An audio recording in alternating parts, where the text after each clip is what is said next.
लोगों, मदीना में कोई ना रहे हत्ता के जंगल के दरिंदे आएं और अबू बकर को घसीट कर ले जाएं। मेरा ये मैसेज पाकिस्तान की जुडिशरी, पाकिस्तान के पार्लियामेंट यानी MNA, MPs और पाकिस्तान की ब्यूरोक्रेसी के लिए, क्योंकि इनमें से अक्सर लोग बाहर से पढ़ के आए होते हैं, यानी यूरोप से पढ़ के आए होते हैं। इनके पास इस्लामिक नॉलेज इतना नहीं होता है। इस नावाकफियत में ये लोग कुछ ऐसे स्टेटमेंट दे देते हैं जो पाकिस्तान की अक्सरियत यानी मुसलमानों को हर्ट करते हैं। फॉर एग्जांपल, नवाज शरीफ का ये कहना कि कादियानी और मुसलमान आपस में भाई बहन हैं। ये एक हार्टिंग स्टेटमेंट है जो हर्ट करती है। जंग यमामा, मुसलमान कज़ाब के दावा नबूवत के बाद होने वाली इस जंग में 1200 सहाबा शहीद हो जाते हैं, जिनमें से 600 सहाबा मुकम्मल हाफिज़े कुरान थे। इस जंग में 27,000 कुफ़ार वासिले जहन्नम होते हैं और इस फितने को वहीं पर ख़त्म कर दिया जाता है। सैयदना अबू बकर सिद्दीक़ रज़ी अल्लाह तआला अन्हु खुतबा देते हुए फरमाते हैं कि ऐ लोगों, मदीना में कोई ना रहे, कोई बदरी सहाबी हो या ओहद का सहाबी हो, सब के सब यमामा का रुख करो।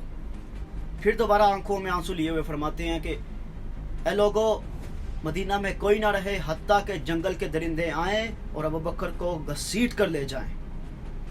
सहाबा कराम फरमाते हैं कि हज़रत अली रज़ी अल्लाह तआला अन्हु ने हज़रत अबू बकर सिद्दीक़ रज़ी अल्लाह तआला अन्हु को रोका, वरना वो खुद भी तलवार लेकर जंग यमामा के लिए जा रहे थे।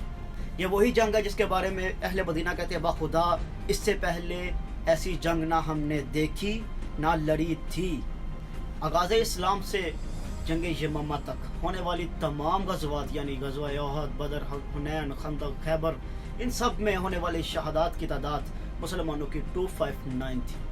लेकिन एक जंग जो खालिस ख़त्म नबूवत के कास के लिए यमामा में लड़ी गई, इसमें 1200 सहाबा शहीद हो जाते हैं। लेकिन उस फितने को जड़ से ख़त्म किया जाता है, यानी कि ख़त्म नबूवत का काज इतना ज़रूरी है कि बदरी सहाबी जो उस वक्त ओल्ड मैन थे, बुरे हो चुके थे, ज़ईफ़ थे, उनको भी जंग में भेजा गया और वो लोग भी शहीद हुए। उनमें से अक्सर हाफिज़ जो उस वक्त का सबसे ज़रूरी सरमाया था, क्योंकि कुरान पाक को सेव करना बहुत ज़रूरी था उस वक्त में।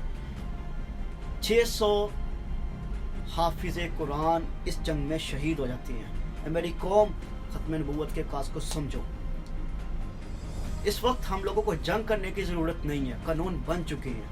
I just want to say, please ask them to come in the circle of Pakistani law.